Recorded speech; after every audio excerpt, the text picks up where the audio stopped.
Armas kogudus, head külalised, head vaatajad, kuulajad, internetis või raadios, seda peab ka alati ütlema. Tere tulemast Toronto Eesti Baptisti koguduse palmipuude püha Jumala teenistusele. On neid kogudusi, ma ei tea, kas siin on ka tehtud seda sellised protsessioone eesliga ja ilma või, et on neid kogudusi, kus ka eesliga sõidetakse palmipuude püha teenistusel sisse. Aga palmioksi me oleme küll lehvitanud, täna me ei lehvita, täna me saame neid. Aga mõte ja sisu jääb ikka samaks. Me oleme mõtetega umbes 2000 aastat tagasi Jeruusalemmas ja see oli tõenäoliselt üks väga segane aeg, väga mitmes mõttes Jeruusalemmas. Paasapühad olid tulemas ja see tähendas seda, et inimesed ümber kaudu tulid palve rännakule Jeruusalemma ehk tuldi templisse kogu perega ohverdama. Tõenäoliselt oli neil kaasas tall, mida ohverdada. Ja me võime vaid ette kujutada, et oli väga palju rahvast Jeruusalemmas. Kõik ööbimiskohad olid täis. Meenutab Petlemma lugu. Aga oli väga palju oli toimumas.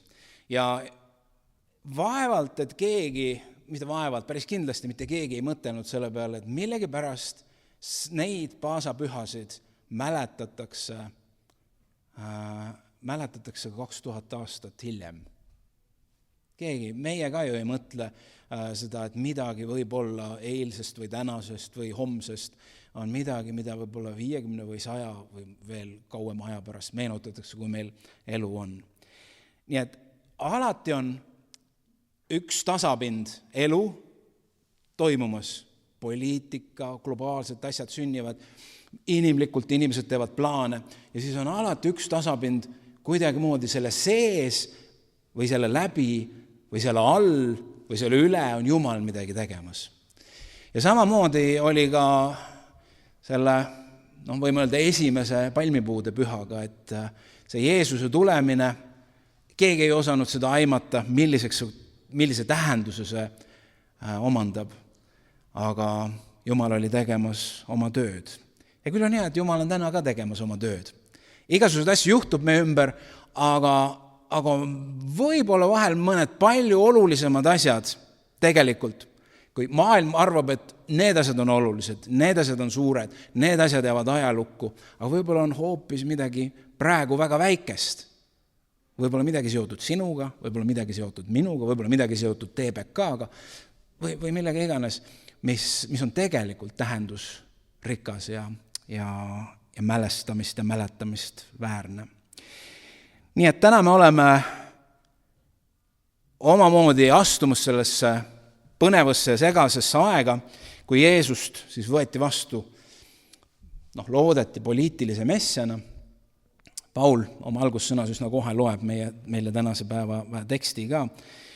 Aga seal oli üks dimensioon veel, seal oli inimesed, kes olid kuulnud ja näinud, et Jeesus oli äratanud üles Laatsaruse surnust.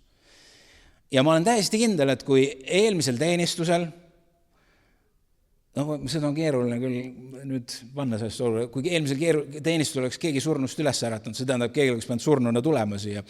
Aga te mõistate, et kui midagi sellist oleks juhtunud, siis ma arvan, et siin ei oleks ruumi. Inimesed on piisavalt uudishimulikud ja tänapäeval info levib oluliselt kiiremini kui tollel ajal.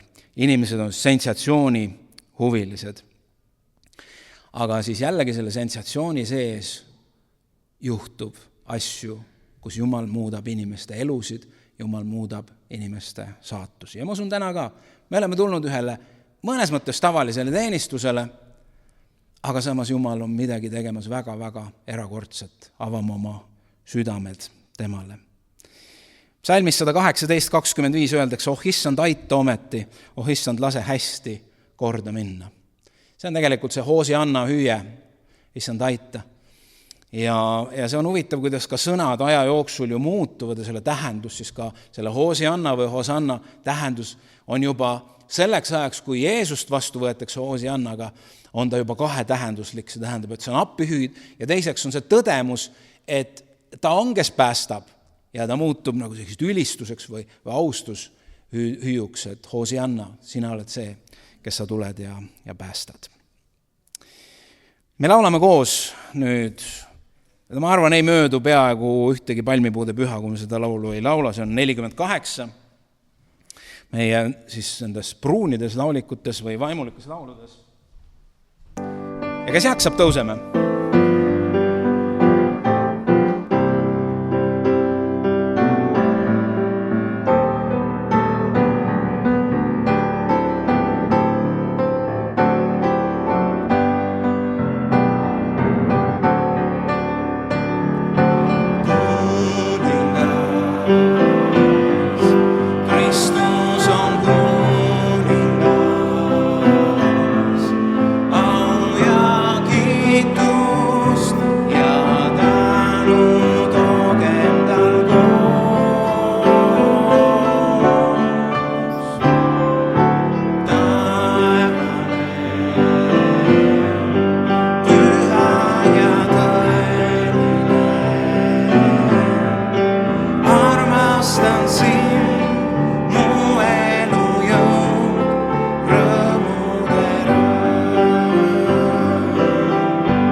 Welcome to Palm Sunday.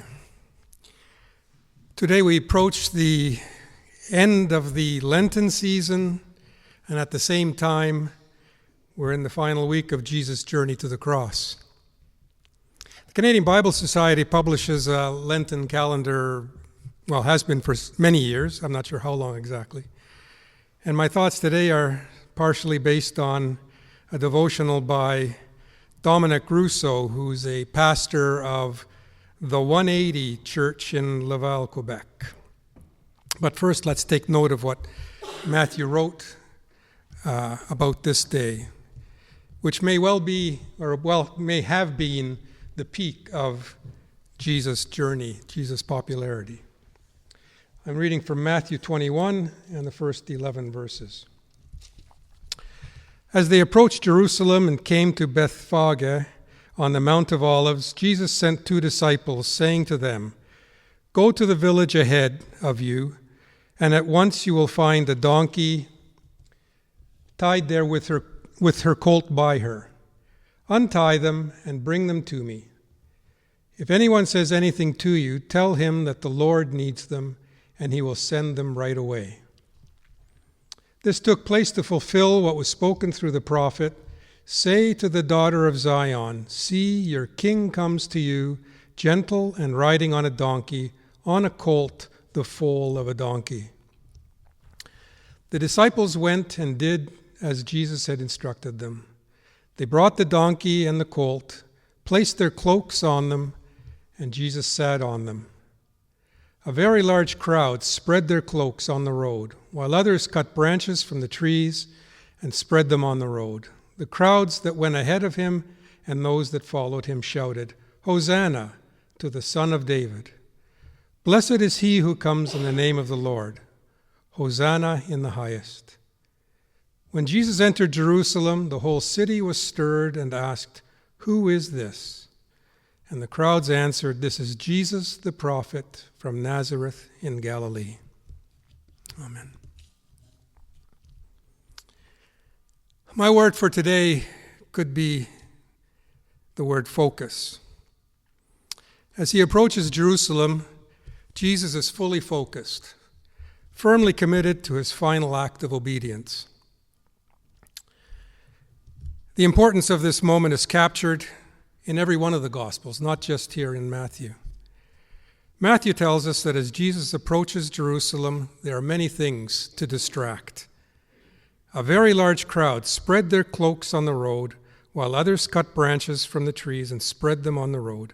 The crowds that went ahead of him and those that followed shouted, "Hosanna to the Son of David." Crowds, cloaks, waving of branches, shouts of celebration. Can you imagine how distracted you would be? Maybe Palm Sunday provides a time for us to consider what distracts you and me from keeping God at the center of our lives.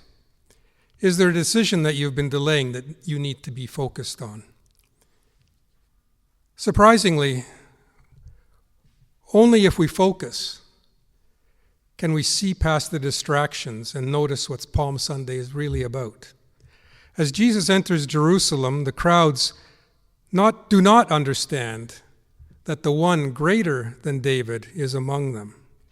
Jesus, this new king, is ushering in a kingdom that will never end, and those who embrace his message are offered a place at the table.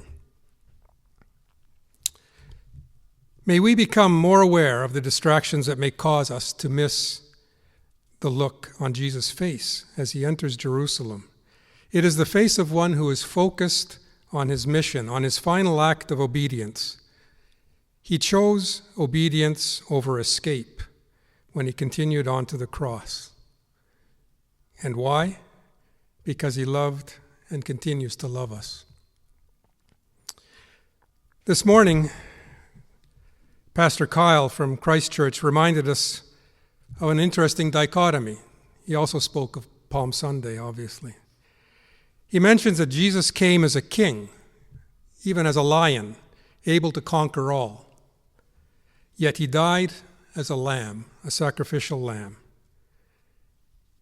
We all crave to follow a king, but we need to accept the gift of the lamb.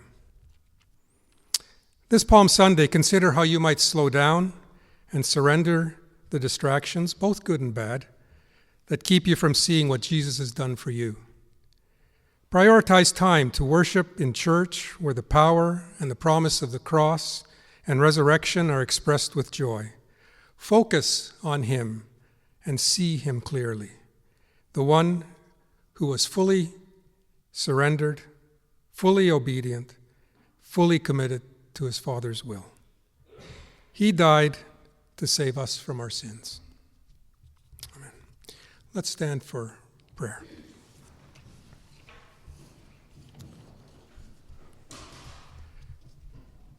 Dear Heavenly Father, draw us closer to you and help us set aside the distractions that keep us from following you faithfully. Thank you, Lord, for sending your Son, and that only through him can our sins be forgiven and washed clean. Draw us closer to you and help us set aside everything that distracts us from faithfully following you. Please bless our prayer partner church in Estonia, the Tartu Ruut Kogudus. Please bless everybody watching and worshiping along with us over the internet in Estonia, here in Canada, and elsewhere. And we ask that you bless the work of Christ Church Toronto, here as they do work here in the local area and also further abroad. Protect, guard, heal, and restore those of us that are in need of your help. We are grateful that we can gather here in this familiar place. Please bless our singing. Please bless the ensemble. Please bless the message that you have put on Dimo's heart. Please help us to focus on you. In your name we pray. Amen. Please be seated.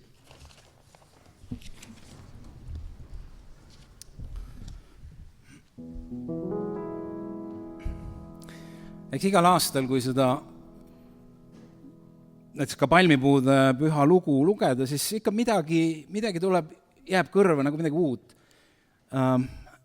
Ja praegu, kui Paul luges seda, mul oli see, et kes see Jeesus on, see küsimus, et kes see on.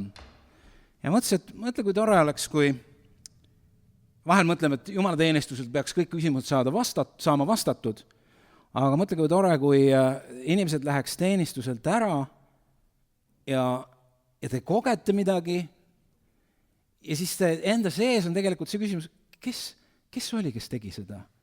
Kes oli, kes rääkis? Kes oli, kes muutis? Ei, see ei olnud Timo, ei, see ei olnud ansambel, ei, see ei olnud Paul, ei, see ei olnud Peeter. Kes see oli? Et see on Jumala püha vaimu töö, mida me tegelikult ju alati palume ja igatseme, et ta teeks seda. See aeg seal Jeruusalemma väravate juures oli, nagu ma ütlesin, väga messi ja väga lärmakas. Variserid ja kirjatundjad olid need, kes ütlesid, et lõpetage ära see. Käsi nendel vait olla seal, mis nad laulavad seal Hosanna. Ja võib-olla meie rahulike eestlastena, kui me oleks seal olnud, siis me oleks ka ütlenud, kas ei saaks natukene aeglasemaid laule laulda. Või me nüüd teeme 2 Hosannat ja üks on, kuna TBK ansambel on väga tuntud oma lavalise liikumise ja ekspressiivsuse poolest, siis üks väike Aafrika tatsiga Hosanna. Et vaatame, aga teil on ka võimalus kaasa elada sellel, hüüdma te niikuinii ei hakka siin, aga nipsutada, eestlane, see on juba meeletu eneseületamine, kui eestlane nipsutab. 2. ja 4. löögil.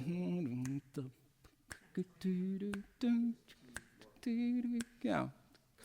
Et tunde järgi ei pea tegema, aga võite teha, nii et Hosanna. Teine Hosanna, ma arvan, teile isegi tuttav, võib-olla vähemalt osadele, et siis võite kaasa ka ümbiseda.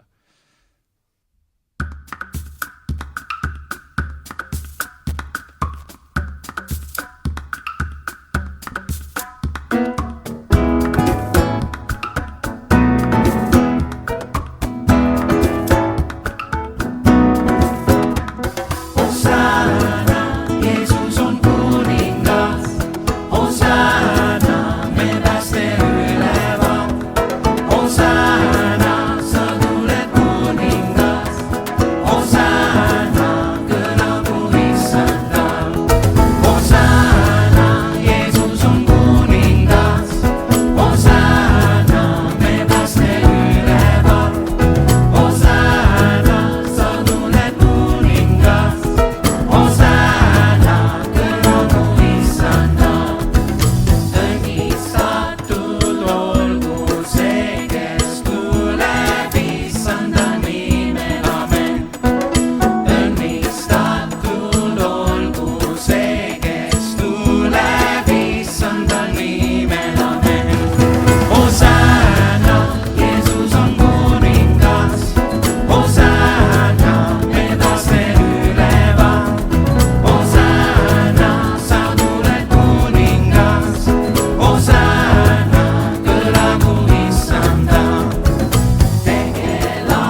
üsna kohe laulame ka koos, aga enne hästi palju teateid.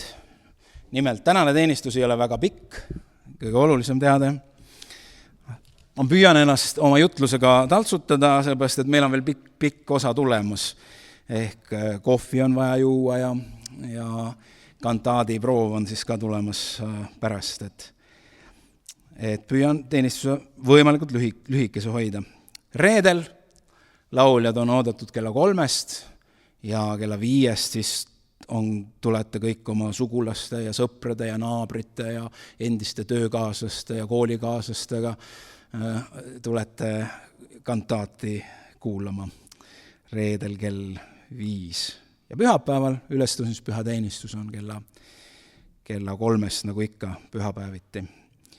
Ja siis on minul aeg ära sõita ja muidugi juba mõtted on juba juuni lõpus ja juuli alguses, kui me koguneme veel sellisel kujul viimast korda, selleks, et üks suur pidu maha pidada. Rõõmustada sellest, mida Jumal on teinud ja loomulikult ega pisarad ka tulemata ei jää, sest midagi lõpeb ära. Eks ta omamoodi lein on ju ka. Kui kiidaks sind, laul 46 ja 46, kui kiidaks sind. Kui kiidaks sind ka 1000 keel, suur õnnis tegija, ei siiski jõua kellelt veel kõige sind austada. Su nimi pandu ahelast, kõik korjad vabasta ja kõiges süüst ning kurjusest südameid ka puhasta. Suur vägi sinu nimes on, see mured lõpeta. Kui Jeesus appi hüüan sind, vaenlane siis tapane. Me issand räägib, kuulake, on meie keskel ta. Ka lauldes teda tänage, tema lõputa. Sa armas Jumal, õpeta sind kiitma alati. Kui ma pean laulu lõpetan, taevas laulan edasi. Paul mainis algussõnas või palvetas, nagu ikka oleme palvetanud ka oma palvepartner koguduste eest. Ma teen natuke reklaami ka, et meie palvepartner kogudus, Tartu Ruutkogudus, on meie teenistusest osa võtmas üks pühapäev pärast ülestõusmispühi, ehk siis virtuaalteenistusel on tulemas selle koguduse ühelt juhilt siis algussõna ja muusika on tulemas nende koguduse gospelkoorilt. Nimelt neil on siin ülestõusmispühadel toimumas üks evangeelne kontsert ja sellelt kontserdilt salvestuses on siis nende muusikaosa tulemas. See on siis üks pühapäev pärast ülestõusmispühi. Ma olen pealkirjastanud tänase jutluse Kui Jeesus tuleb. Ja kui ma seda jutlust ette valmistasin, siis ma oma mõtetes mõtisklesin ja ma nüüd küsin teie käest, et mis mõtted teil tekivad sellega, kui ma ütlen, kui te mõtlete, pastor ütleb, ma hakkan rääkima sellest, et kui Jeesus tuleb. Millest ma rääkima hakkan? Mis te arvate? Millest hakkab pastor rääkima, kui on pealkiri, kui Jeesus tuleb? Siin ei ole ainult üks õige vastus, nii et ja valesi vastuseid tõenäoliselt ei ole. Küsimus on see, mida te arvate Jeesuse tagasi tulemisest? Ja, on veel pakkumisi.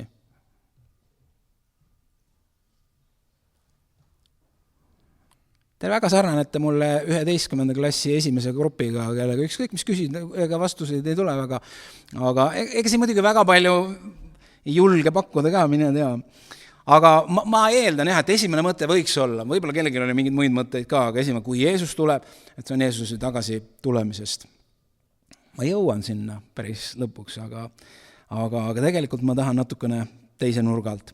Loomulikult on see seotud tänase tulemise, Jeesuse tulemisega ka, aga palju laiemalt kui lihtsalt Jeesuse Jeruusalemma tulemine. Aastakümneid tagasi kirjutasin ma palju laule, aga üks laul nendest kannab nime, kui Jeesus tuleb.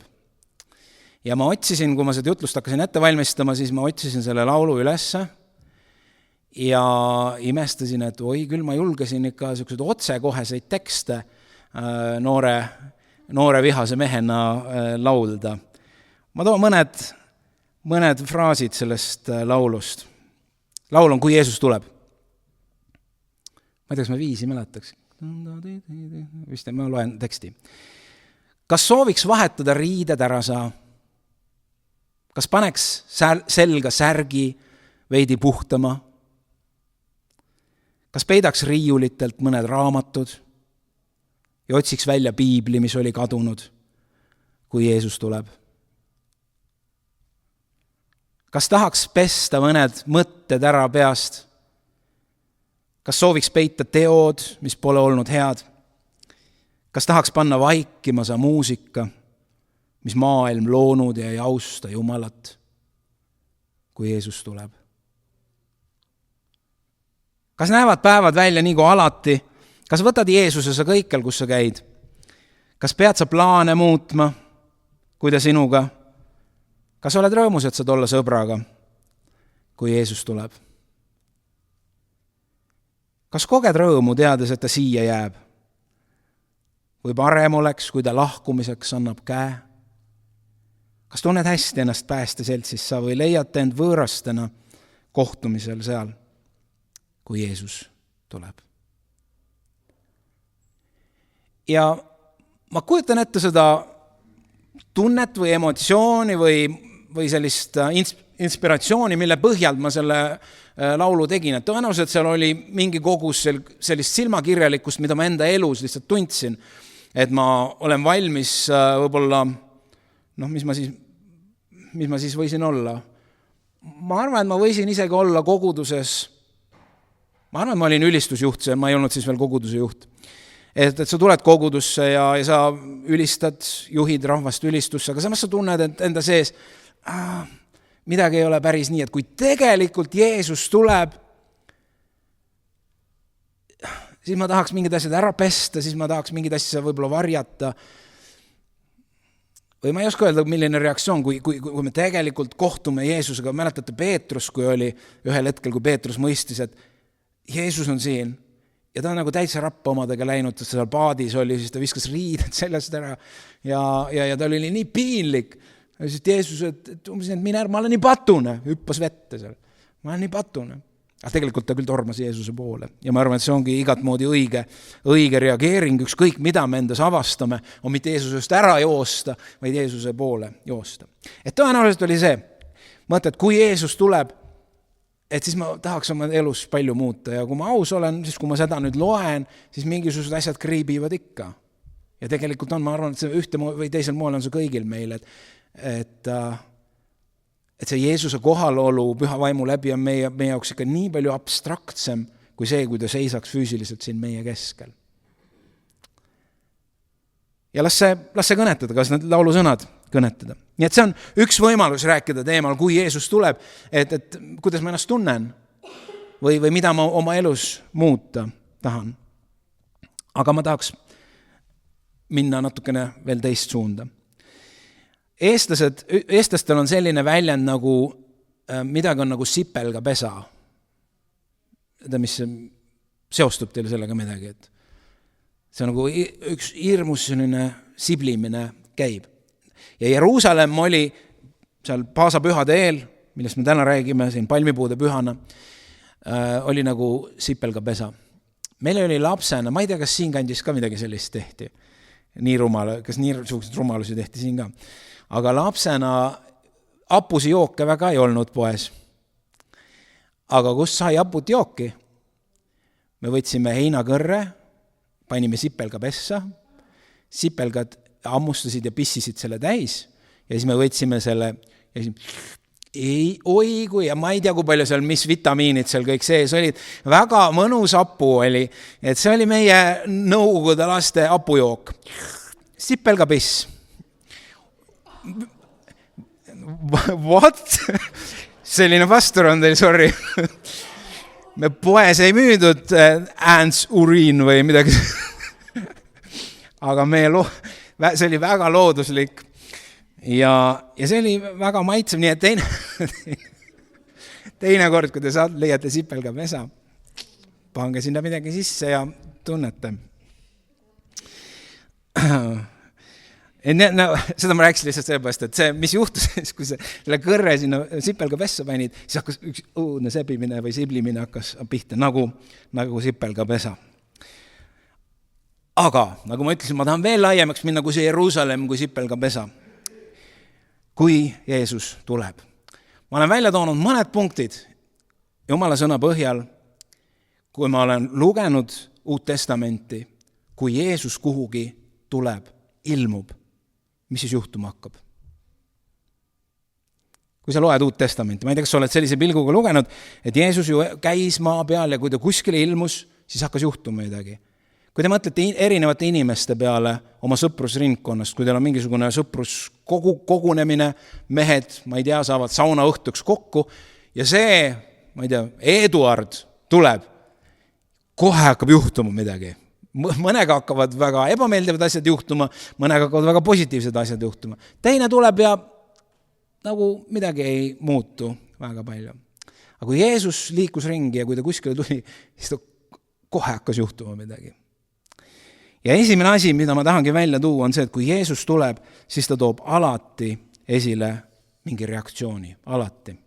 Kõik milline see reaktsioon on, aga alati on reaktsioon. Kui Jeesus viidi esimest korda templisse,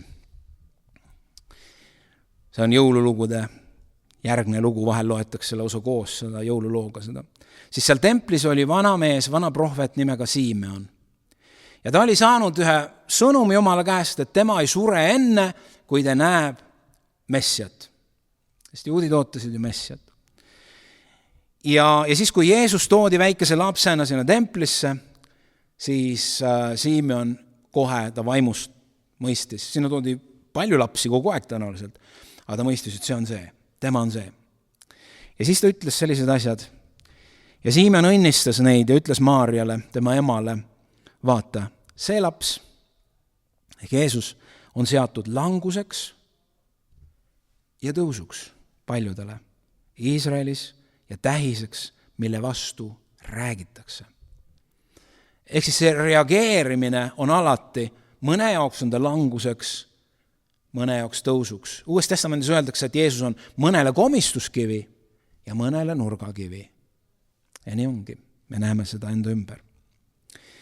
Kui Jeesus Jeruusalemma ratsutas eesli seljas, siis rahvas võttis teda kui kuningat vastu ja õisati ja juubeldati, hosanna. Lauldi, ma arvan, veel rütmikamalt, kui meie siin püüdsime laulda, suure juubeldamisega. Ja seal oli siis vaimulik juhtkond, kes ütles, muidugi neil olid teoloogilised põhjused, seepärast, et nad ei saanud aru, et miks mingi suvaline rändjutlustaja Jeesus, kes teeb küll vägevaid asju, aga ilmselgelt nende piltis ei mahtunud, et ta peaks messi olema. Kuidas tema räägib mingisuguseid suuri sõnu Jumalast ja kuidas nüüd kuulutatakse ja ülistatakse teda Vana Testamendi prohvetite sõnadega, mis kuuluvad messiale, et ei olge nüüd tasa, ärge tõstke häält. Käskisid ära lõpetada. Jeesus ei jäta kedagi külmaks. Kui Jeesus sündis siia maailma, siis ta tuli kui valgus pimedusse. Johannes 1.11 ütleb, ta tuli omade keskele, aga omad ei võtnud teda vastu. Jälle üks küsimus teile. Mis oli esimene ajalooline sündmus, suurem ajalooline sündmus pärast Jeesuse sündi, mis on ka kalendris ära märgitud? Mida me peame kiriku kalendris ka tähistama? Mis on pärast Jeesuse sündi? Kas keegi teab? Ma võin kuupäeva ka öelda. 28. detsember.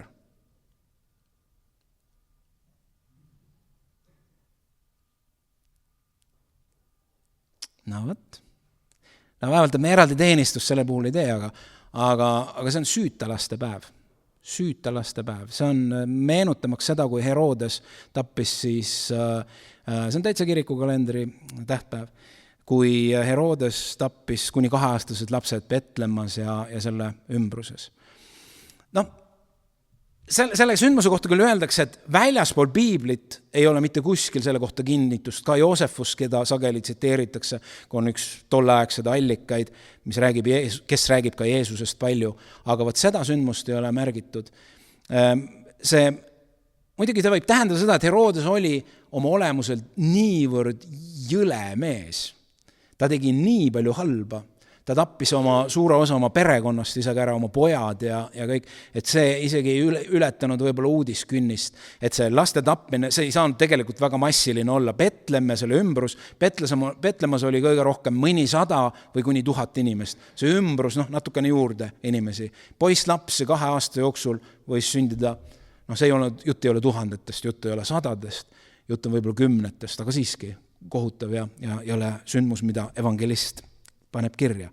Jeesuse sünd tõi kaasa selle. Päris ebameeldiv.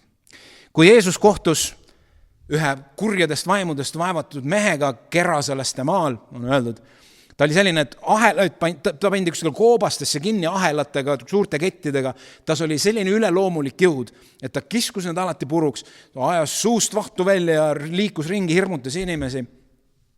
Ja siis kui Jeesus läks selle mehe juurde, kes oli siis neid kurja vaime täis ja käskis nendel välja minna, siis kurjad vaimud reageerisid selle peale kohe. Ütlesid, et miks sa tuled meid kiusama, miks sa tuled meid, et mine ära. Ja palusid kergemat karistus, ütlen, et seal on sead, et saada meid sinna sigade sisse. Jeesus ütles, minge siis. Ja sead kukutasid ennast sealt kalju pealt alla, see näitab, mida hingevaenlane tahab teha, hävitada, tappa. Jälle reaktsioon. Mis te arvate, mis inimeste reaktsioon oli seal?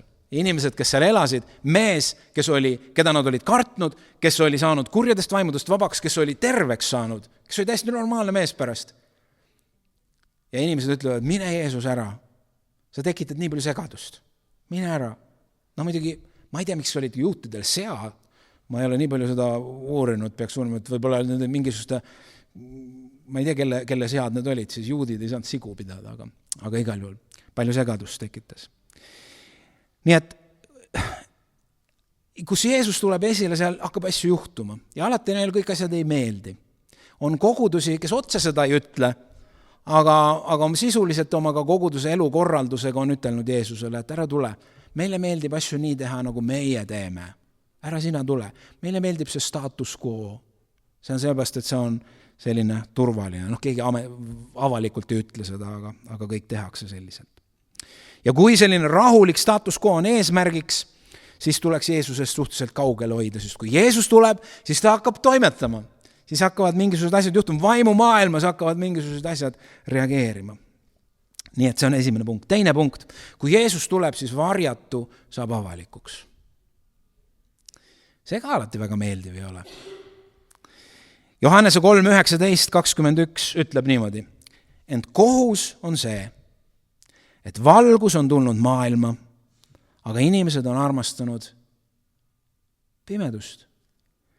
Pimedust enam kui valgust, sest nende teod on kurjad, need sobivad pimedusse rohkem. Igaüks, kes teeb halba, vihkab valgust ega tule valguse juurde, et ta tegusid ei paljastataks. Aga kes teeb tõtt, see tuleb valguse juurde, et ta teod saaksid avalikuks, sest need on tehtud Jumalas. Võib-olla ma eksin, aga ma arvan, et üldiselt ühtedeks ebameeldivamateks inimesteks, vähemalt esmapilgul, peetakse otsekohaseid inimesi. See on niimoodi, ma just ütlen esmapilgul, sellepärast, et muidugi otsekohasusel on vahe ka, aga selline inimesed, kes ei ütle asju välja nii, nagu nad mõtlevad, alati niisugused, nad on palju meeldivamad inimesed. Aga mida rohkem mina vähemalt olen õppinud, ma ei ole tegelikult väga otsekohane inimene, mul on raske keeruliselt ütelda teisele inimesele, kuigi isegi ma mõtlen. Mul on selline kiiks, et ma kogu aeg panen ennast teise inimese rolli, kogu aeg. ja ma püüan mõtelda, kuidas tema tunneb. Ja no see on ka ühtepidi hea, teistpidi on see vahel probleemne. Aga ausad inimesed, nad ütlevad kohe, nad on nagu avatud, ütlevad kohe. Ja see võib väga ebameeldiv olla, aga kui sa õpid ausaid inimesi tundma, siis sa mõistad, et nende inimestega on oluliselt lihtsam, otsekohaste inimestega just. Sest sa tead alati, ta on nagu avatud raamat, mitte sa pead nuputama, mida ta nüüd sellega mõtles või mida ta ei mõtelnud. Valgus on suhteliselt otsekohane.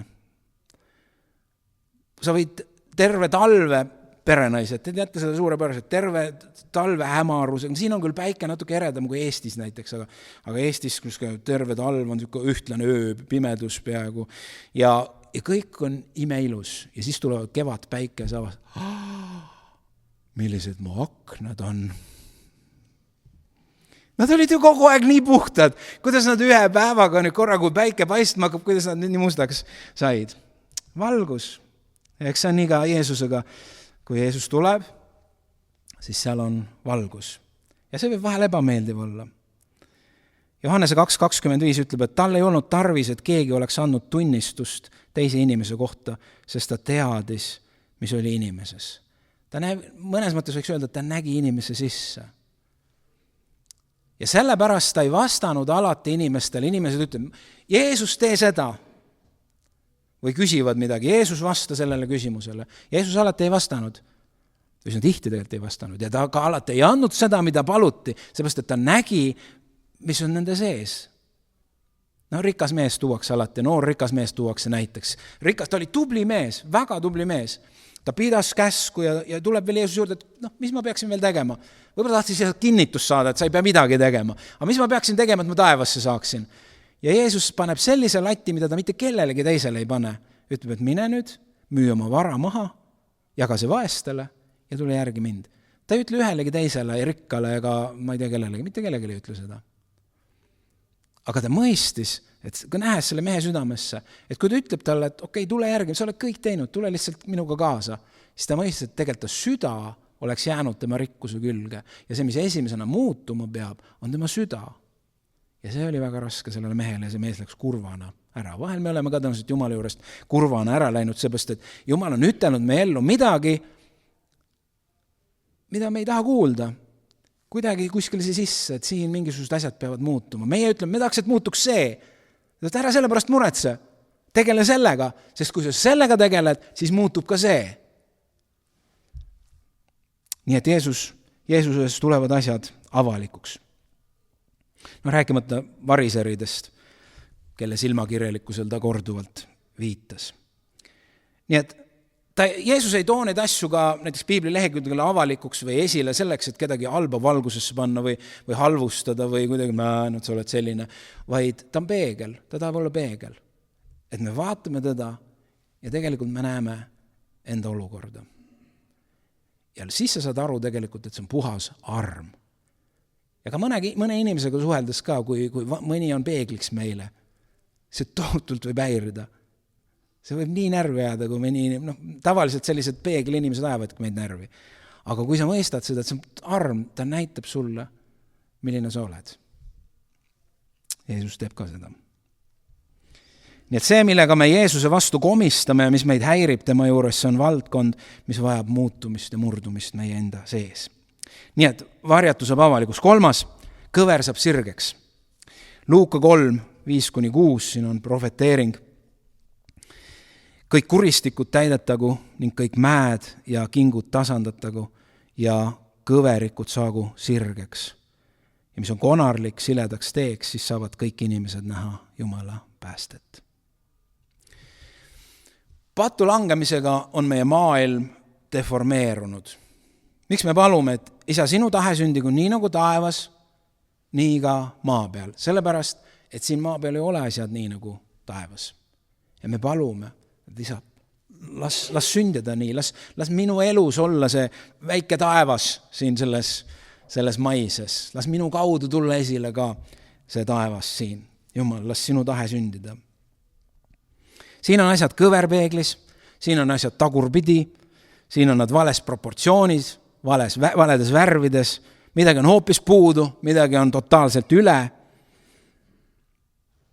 Midagi, mis on sirge, peaks olema kõver, mis peaks kõver olema, peaks olema on sirge ja vastupidi. Kui Jeesus tuleb, siis sünnib ärkamine. Ja ma ei mõtle siin nii palju seda, et tulevad suured massid kogudusse, vaid ärkamine selles mõttes, et me hakkame asju nägema õigetes värvides, kogema õigetes värvides ja kujus. Arvamad, kui Jeesus tuleb, siis ta alati ei muuda olukordi. Me tahaks seda, aga ta alati ei muuda olukordi. Aga ta muudab tähendust ja vahel annab tähenduse nendele olukordadele, millest me üldse ei saa aru, miks need on ja miks nad peavad olema. Evangelistid kirjutavad palju füüsilisest tervenemisest ja see on oluline, aga ka tänapäeval, kui rääkida Jeesuse tööst, räägitakse võib-olla palju vähem millegipärast sisemistest muutustest või inimese südame muutumisest või sellisest mentaalsest ja vaimsest muutumisest, mis on siis kas vahel füüsilise tervenemisega koos või vahel ka lahus sellest. Markuse 2. peatükk räägib halvatud mehest. Head sõbrad olid tal. Nad olid valmis nii palju vaeva nägema, et nad kuulsid, et Jeesus on ühes kodus. Nad võtsid halvatud mehe kanderaamiga, läksid kohale, ei mahtunud uksest sisse, läksid katusele. Tolle aja sealsete majade arhitektuur on natuke teistsugune kui meil ei ole see mõeldav. Tegid katuse lahti ja lasid sealt Jeesuse jalge ette. Nad rikkusid kõiki reegleid, nad olid ebaviisakad, nad olid pressisid peale ja nii edasi.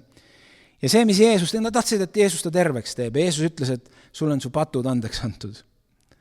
Ja kõik nagu hämmastusid, osad nagu pettusid võib-olla, aga varised ütlesid, nagu kuidas sina, kes sa oled selline, et sa ütled, et sul on patud andeks antud. Ja siis Jeesus ütles selle peale, et selle kinnituseks, et mul on meelevald patt andeks anda, tõuse ülesse. Ja see halvatu tõusis ülesse. Ehk sisuliselt Jeesus ütles seda, et kumb on olulisem. Olulisem on see, et inimese süda saab muudetud. Aga kui te tahate kinnitust saada, et ma võin inimese südant muuta, ma võin ka füüsiliselt terveks teha, tõusu ülesse ja kõnni. Või Johannese 9. peatükk räägib pimedalt sündinud mehest. Pimedalt sündinud. Ja hästi lühidalt see võttes, ta sai terveks, Jeesus tegi ta terveks, ta hakkas nägema ja siis inimesed hakkasid loomulikult küsima, et kes tegi sind terveks? Jeesus, ma ei tea, keegi inimene, kes nimetas ennast Jeesuseks. Ja siis ta kutsuti koguduse ette ja ta vanemad kutsuti koguduse ette, sellest oli suur jama, lõpuks ta visati kogudusest välja, sünagoogist, siis juudi kogudusest. Ja lõpuks, kui ta jälle Jeesusega kohtub, siis Jeesus küsib, et kas sa usud inimese pojasse? Ja ta kostis, kes see on, isand? Ütle mulle seda, et ma saaksin temasse uskuda. Jeesus ütles talle, et sa näed teda, see, kes sinuga räägib, see ongi tema. Ehk mina olen inimese poeg. Ja tema lausus selle peale, ma usun, issand, ja kummardas teda. Ehk see, et ta sai sünnist saati, oli pime ja sai nägi, eks oli suur asi, aga palju suurem asi oli see, et ühel hetkel ta ütles, ma ei tea, keegi inimene Jeesus oli, kes tegi mind terveks. Ja ühel hetkel ta sai öelda, minu issand. Midagi oli juhtunud tema suhtes Jumalaga, midagi oli tema südames sündinud ja murdunud ja muutunud. Puudub aeg rääkida Samaaria naisest, abielurikkujast naisest, Sakkeusest või röövlist ristis või Peetrusest. Kõver saab sirgeks, kui Jeesus tuleb kohale.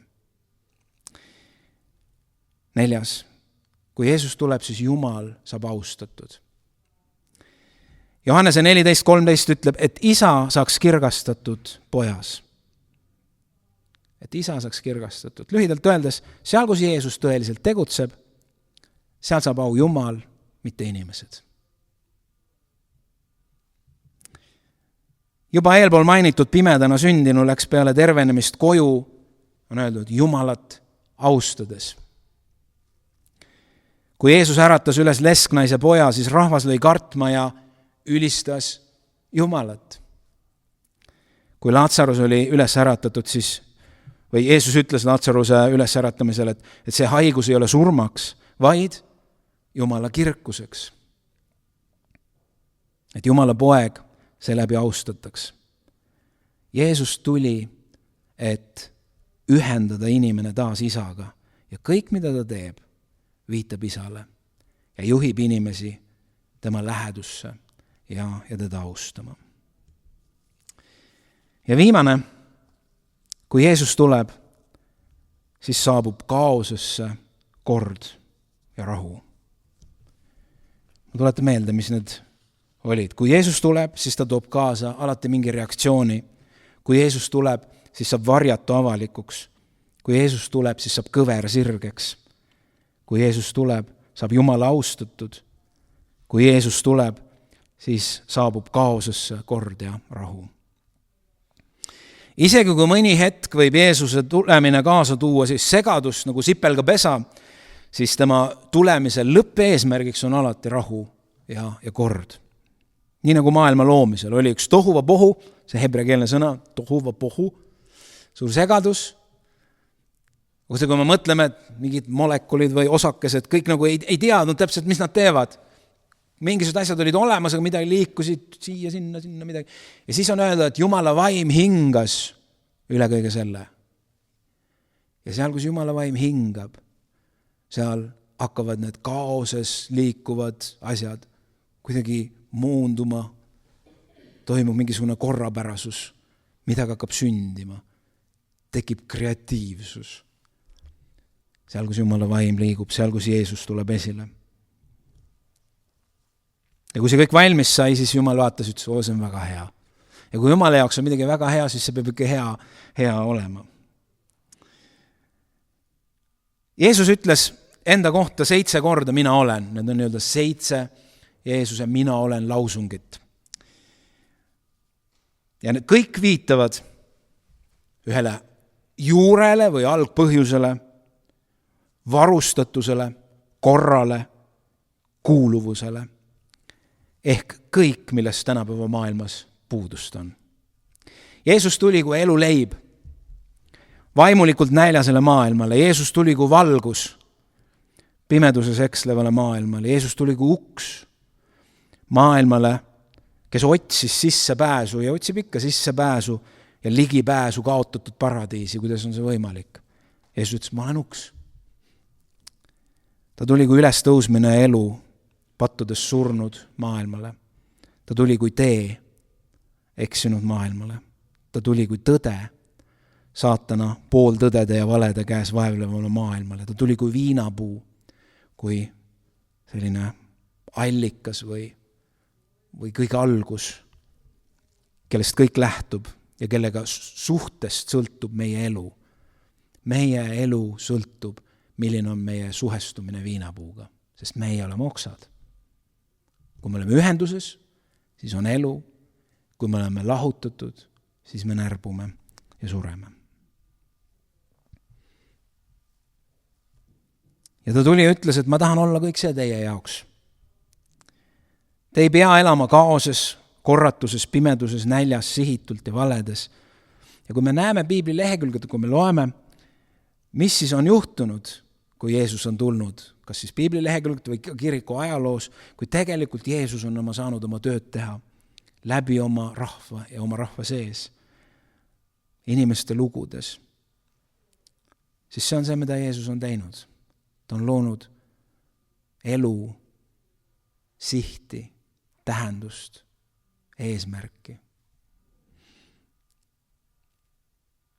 See on sama loomulik ja seaduspärane nagu vesi, mis kustutab janu ja tuli, mis annab sooja. Neid võrdlusi, mis juhtub siis, kui Jeesus kohale tuleb, need võiks tuua veel. Ja tõenäoliselt võib-olla sul on mõni mõttes, et kui Jeesus tuleb, siis sünnib see. Aga ma ei too neid rohkem täna. Igal juhul on see, et seal, kus Jeesus tuleb, seal avaldub taevas. Ühel või teisel moel. Jumala tahe. Ja seal, kus Jeesus on, seal on taevas. Ega taevas ei ole ju, kui küsida tegelikult, mis asi ikkagi taevas on, ega me ükskõik kui targa näoga ma midagi räägiksin, ma ei tea, mis taevas on.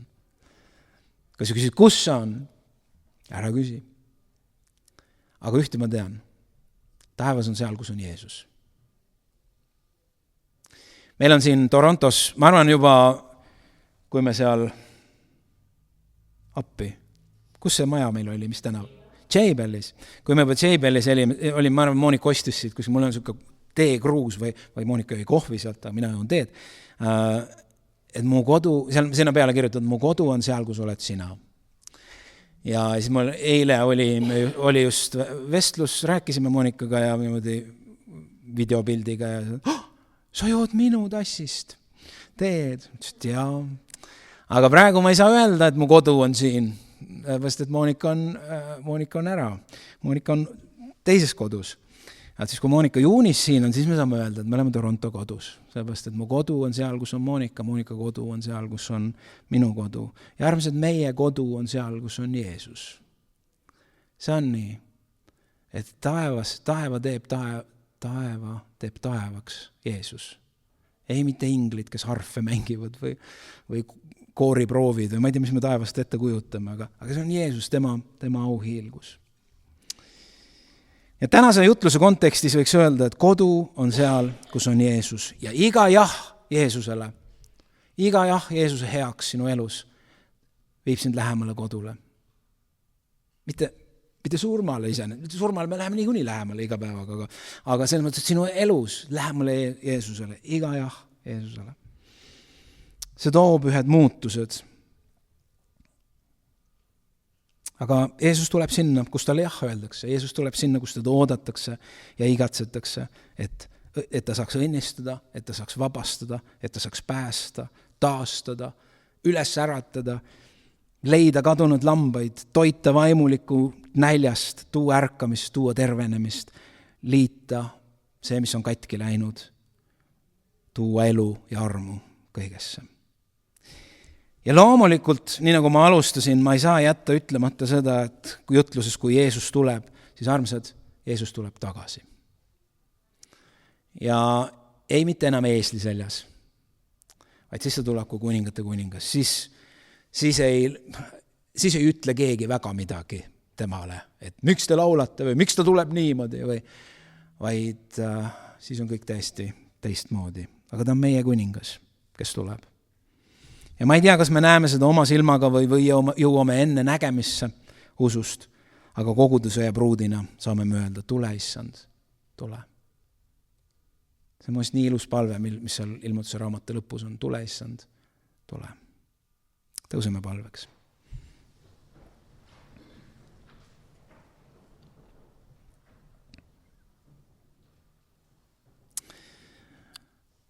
Issand, tänu sulle, et sina oled tõotanud, et ma tulen oma rahva keskele. Ja issand, kui sinu ilmsiks saamine ühel või teisel moel on, ma ei tea, minu või minu uskmatuse või nägematuse või ma ei tea, mille taga, siis on armu, et pane ma sõrm selle peale ja ütle, et ma tahan sind aidata. Ma tahan sind puhastada. Ma tahan sind sulle jõudu anda. Ma tahan sulle tahet anda. Ma tahan sulle janu anda. Ma tahan sulle valgust anda. Selleks, et sa võiksid astuda järgmise sammu minu poole, et oleks rohkem valgust, et oleks rohkem armu sinu enda jaoks ja ka inimeste jaoks, kellega sa kohtud. Tänu sulle, Jeesus, et sina muudad täna inimesi. Sina muudad täna inimeste lugusid. Tänu, et sa teed täna seda meie sees.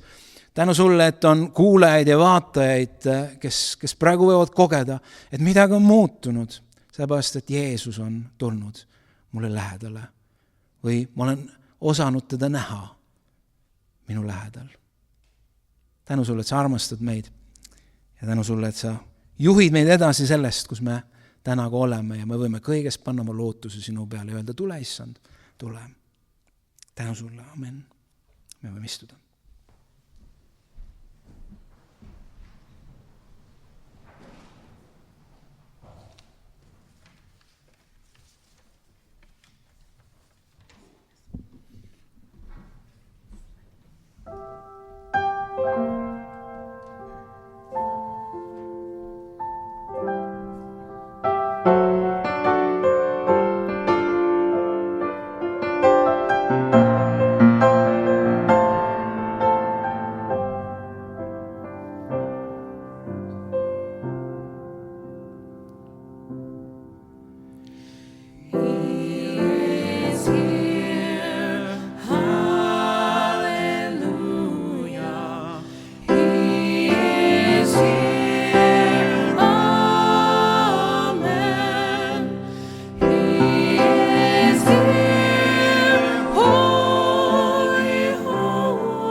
today I feast on manna from above.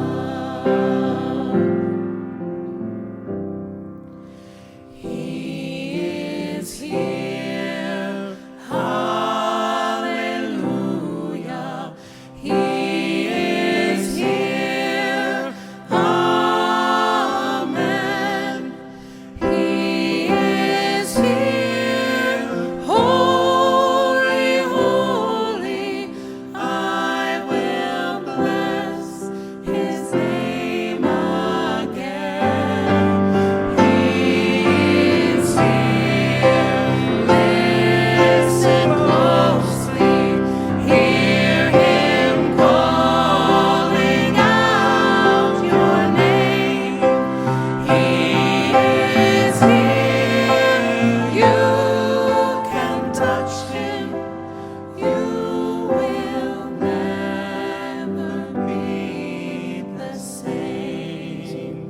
He is here, you can touch him, you will never be the same.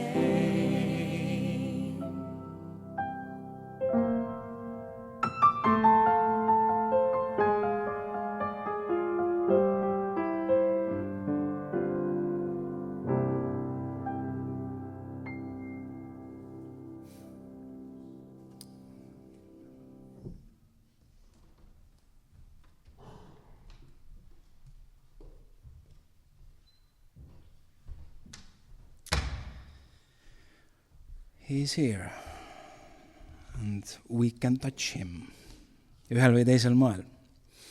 Tänu Jumalale selle eest. Me keegi ei ole kuidagi ära teeninud seda, et meil on võimalus seda touchida, temast osa saada. Kiitus Jumalale, me laulame koos veel ühe laulu ja võtame vastu innistussõnad ja siis saame natukene kohvist osa. Tõuseme, hõiskame, kroon ta pähe pange.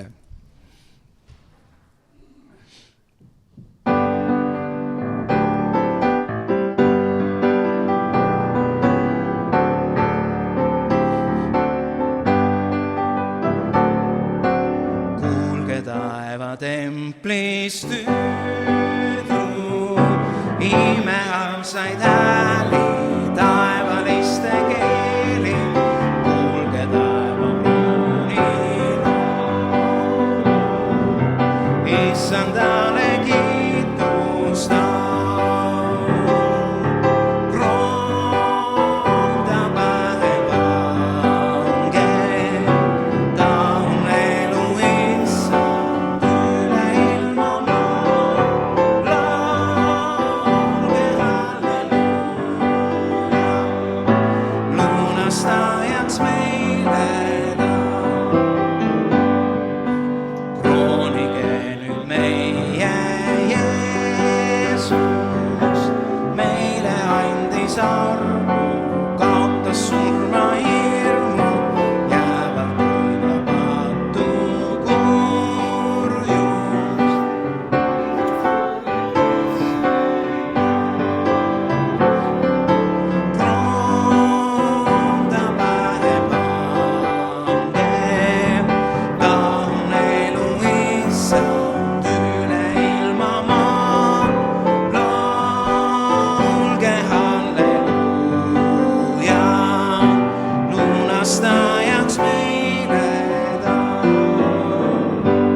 Saatis meile püha vaimu, kes meid juhib pühitseb.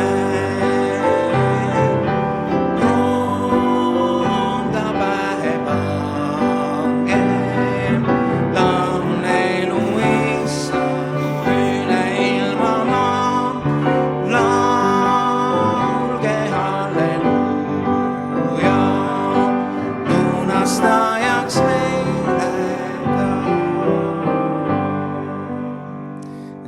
me võime juba laulda ülestõusnud Jeesusest, kõigi ülestõusnud pühad on tulemas. Aitäh kõigile, kes täna kaasa teenisid, aitäh Peetrile, aitäh Paulile, aitäh ansamblile, aitäh Maarika, et kui te tõlget kuulasite, siis see sametine hääl, kes teile kõrva rääkis, oli Maarika. Ja aitäh, et te armsad tulite ja me saime koos Jumalat teenida. Võtame vastu õnnistussõnad. Issand, õnnistagu sind ja hoidku sind. Issand, lasku oma pale paista sinu peale, olgu sulle armuline. Issand, tõstku oma pale sinu üle ja andku sulle rahu Isa, Poja ja Püha Võimu nimel. Amen.